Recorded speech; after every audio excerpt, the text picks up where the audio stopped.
अब्दुल कलाम का जन्म 15 अक्टूबर 1931। उनकी मृत्यु 27 जुलाई 2015। अब्दुल कलाम द्वारा बोले गए अनमोल और प्रेरणादायी वचन। ऊंचाई तक जाने के लिए शक्ति अर्थात योग्यता की आवश्यकता होती है, चाहे वो ऊंचाई एवरेस्ट की हो या आपके करियर की।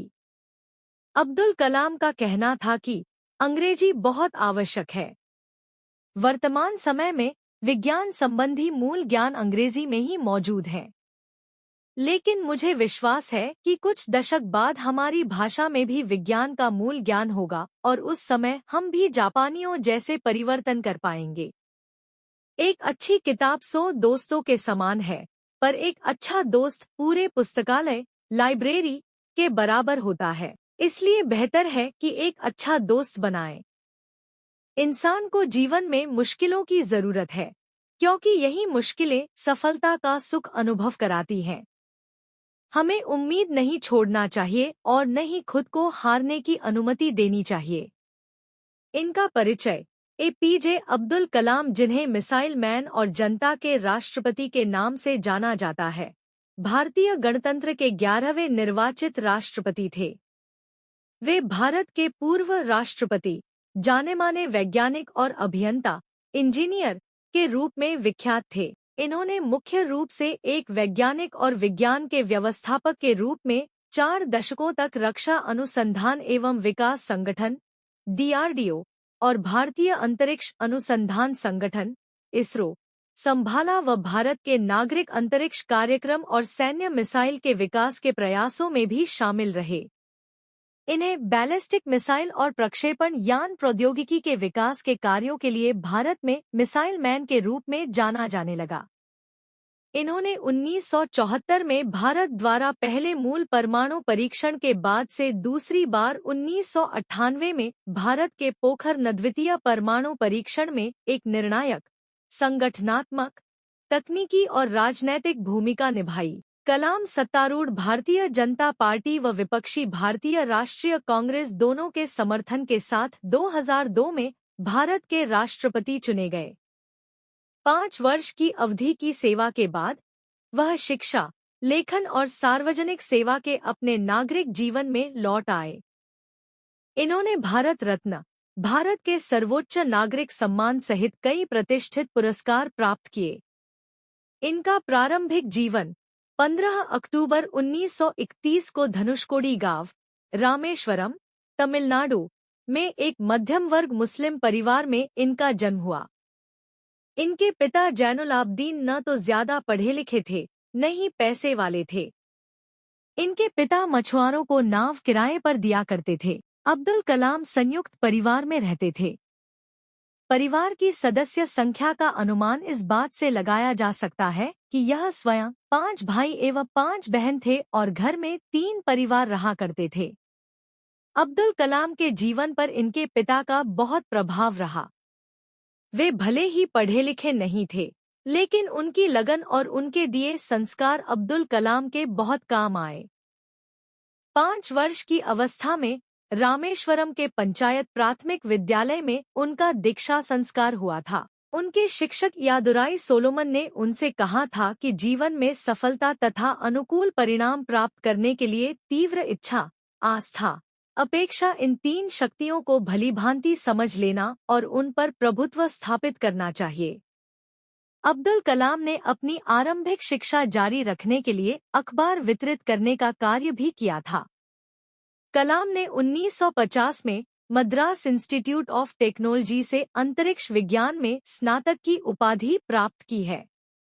स्नातक होने के बाद उन्होंने हावरक्राफ्ट परियोजना पर काम करने के लिए भारतीय रक्षा अनुसंधान एवं विकास संस्थान में प्रवेश किया। 1962 में वे भारतीय अंतरिक्ष अनुसंधान संगठन में आए, जहां उन्होंने सफलतापूर्वक कई उपग्रह प्रक्षेपण परियोजनाओं में अपनी भूमिका निभाई।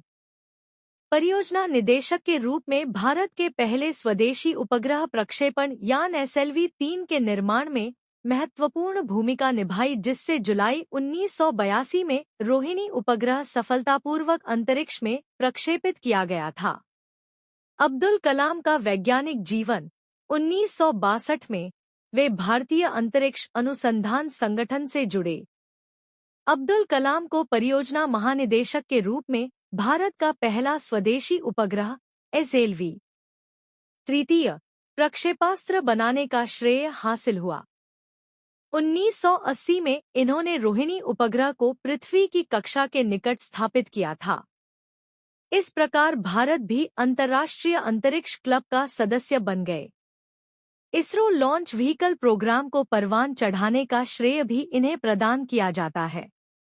कलाम ने स्वदेशी लक्ष्य भेदी नियंत्रित प्रक्षेपास्त्र गाइडेड मिसाइल्स को डिजाइन किया। इन्होंने अग्नि एवं पृथ्वी जैसे प्रक्षेपास्त्रों को स्वदेशी तकनीक से बनाया था। कलाम जुलाई 1992 से दिसंबर 1999 तक रक्षा मंत्री के विज्ञान सलाहकार तथा सुरक्षा शोध और विकास विभाग के सचिव थे। उन्होंने रणनीतिक प्रक्षेपास्त्र प्रणाली का उपयोग आग्नेयास्त्रों के रूप में किया। इसी प्रकार पोखरण में दूसरी बार परमाणु परीक्षण भी परमाणु ऊर्जा के साथ मिलाकर किया। इस तरह भारत ने परमाणु हथियार के निर्माण की क्षमता प्राप्त करने में सफलता अर्जित की। कलाम ने भारत के विकास स्तर को 2020 तक विज्ञान के क्षेत्र में अत्याधुनिक करने के लिए एक विशिष्ट सोच प्रदान की। यह भारत सरकार के मुख्य वैज्ञानिक सलाहकार भी रहे। 1982 में वे भारतीय रक्षा अनुसंधान एवं विकास संस्थान में वापस निदेशक के तौर पर आए और उन्होंने अपना सारा ध्यान गाइडेड मिसाइल के विकास पर केंद्रित किया। अग्नि मिसाइल और पृथ्वी मिसाइल का सफल परीक्षण का श्रेय काफी कुछ उन्हीं को है।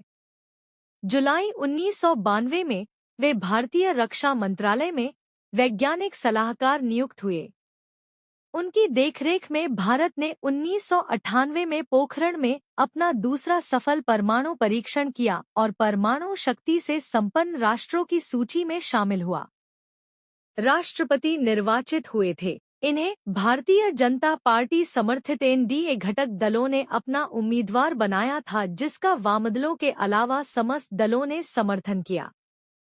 18 जुलाई 2002 को कलाम को 90% बहुमत द्वारा भारत का राष्ट्रपति चुना गया था और इन्हें 25 जुलाई 2002 को संसद भवन के अशोक कक्ष में राष्ट्रपति पद की शपथ दिलाई गई।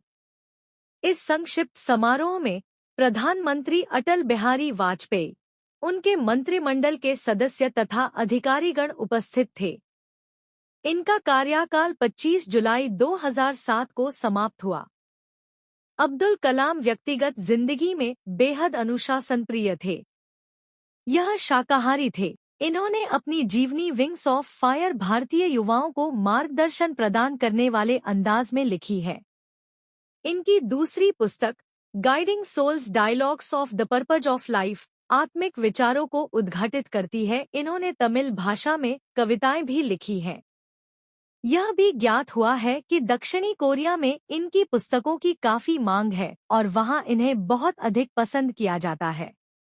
यूं तो अब्दुल कलाम राजनीतिक क्षेत्र के व्यक्ति नहीं थे, लेकिन राष्ट्रवादी सोच और राष्ट्रपति बनने के बाद भारत की कल्याण संबंधी नीतियों के कारण इन्हें कुछ हद तक राजनीतिक दृष्टि से संपन्न माना जा सकता है। इन्होंने अपनी पुस्तक इंडिया 2020 में अपना दृष्टिकोण स्पष्ट किया है।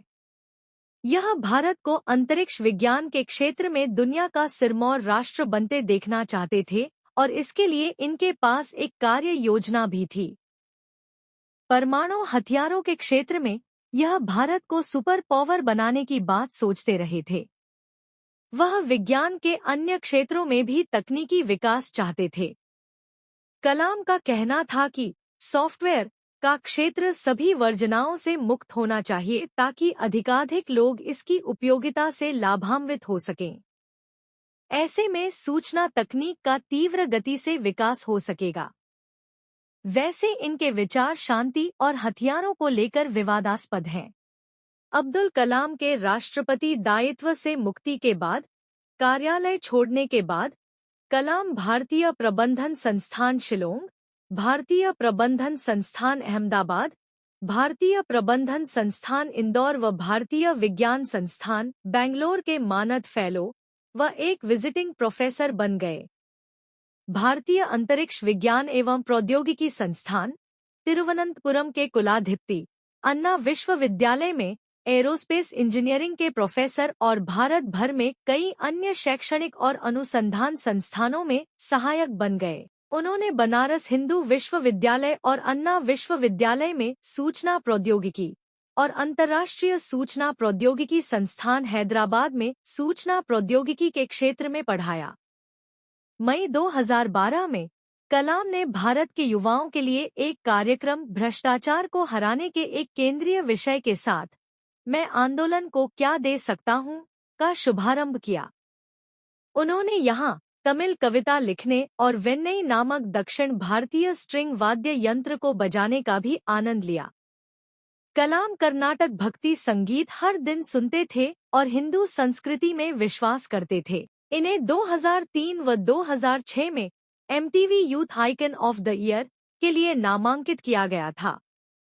2011 में आई हिंदी फिल्म आई एम कलाम में एक गरीब लेकिन उज्जवल बच्चे पर कलाम के सकारात्मक प्रभाव को चित्रित किया गया। उनके सम्मान में वह बच्चा छोटू, जो एक राजस्थानी लड़का है, खुद का नाम बदल कलाम रख लेता है।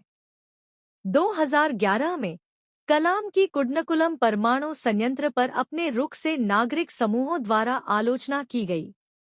इन्होंने ऊर्जा संयंत्र की स्थापना का समर्थन किया।